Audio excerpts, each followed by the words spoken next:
Okay, David, hi, I'm Susan, and it's great that we can get together and discuss, I think, a really interesting topic, which is the internet bringing out the best in us? My own view is that if people are spending a lot of time in this new place, this two-dimensional world of just hearing and vision, for every hour they're doing that, that's an hour not being in the real world, not walking along a beach, giving someone a hug, looking someone in the eye.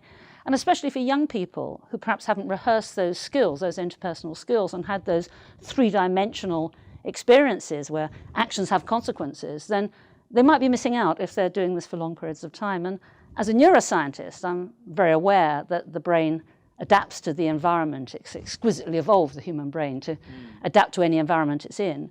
And so therefore, if you have an environment that is so different that perhaps people are existing in for substantial periods of their waking hours, then it's inevitable the brain will change. And my concern is, although there's many good things about the internet, that you can rehearse certain skills, by the same token, there's perhaps certain areas where you might see problems with attention, with possible addiction, with how you use information, how that relates to your memory, and above all, with how you relate to people and how you empathize with them. I mean, it's early days, isn't it? And certainly at the kind of neurological level, there's a lot of research still to be done.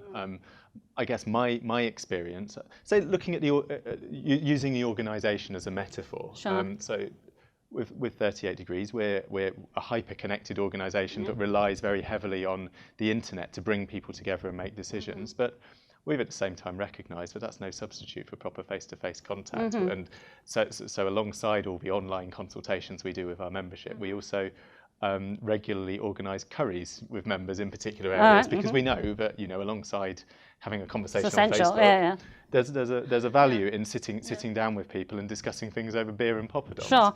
Maybe the thing we've learned to do is to switch between modes in ways, and that seems to be something that a lot of people are fairly able to adapt to. I mean, with any new technology, you're going to get some people who are kind of antisocial with it, tweeting of course. when they shouldn't. The big difference is if these are people you know in real life anyway, and then you're communicating via Facebook, that's just fine. That's great, that's just fine.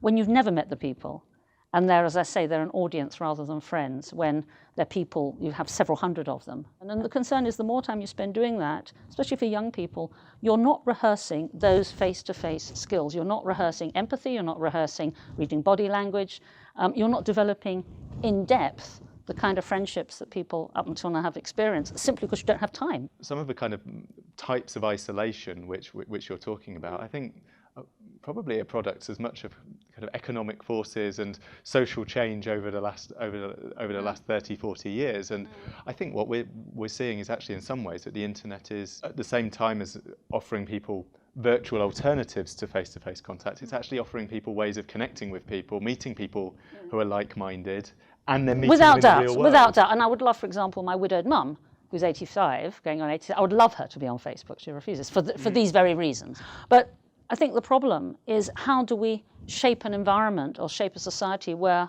this will happen? I think it's an article of faith, and I know it's nice to be optimistic. I, as a scientist, all scientists are optimistic, so I'm optimistic naturally.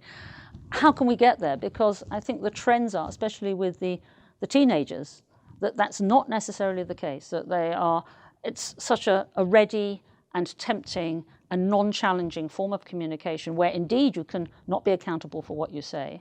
It is very tempting and very exciting, and you can communicate all over the world and you can say what you like and people applaud you. You can have lots of followers, you can be cool. Yeah. How can we help people see that this should be a means to an end rather than an end in itself? My sense is that it's quite hard right now to say what the long-term impacts are of some of the things that are only very short term. Yeah, okay. And so we are in the realm of speculation, which is like, not quite. It's good to start the debate. Yeah, indeed, it's good to start the debate, but ask the I think given that we are dealing with the minds of the next generation, we can't really just sit around saying it's a longitudinal study, let's give it 10 years before we try and do anything or even think about it. I guess what I'm saying is the extent to which you act on on limited evidence depends on your assessment of risk. And I guess my sense is that the picture you're painting is is quite a long way towards the pessimistic end of the spectrum. Well, it depends on who you read. And what I personally say is I don't give value judgments, but I do say this is something too important to wait. If we look at the literature, if we look at the reports that are coming out, if we look at surveys, if we look at the goods and services that are indicating a certain mindset of the consumer, then this is something we need to start talking about right now.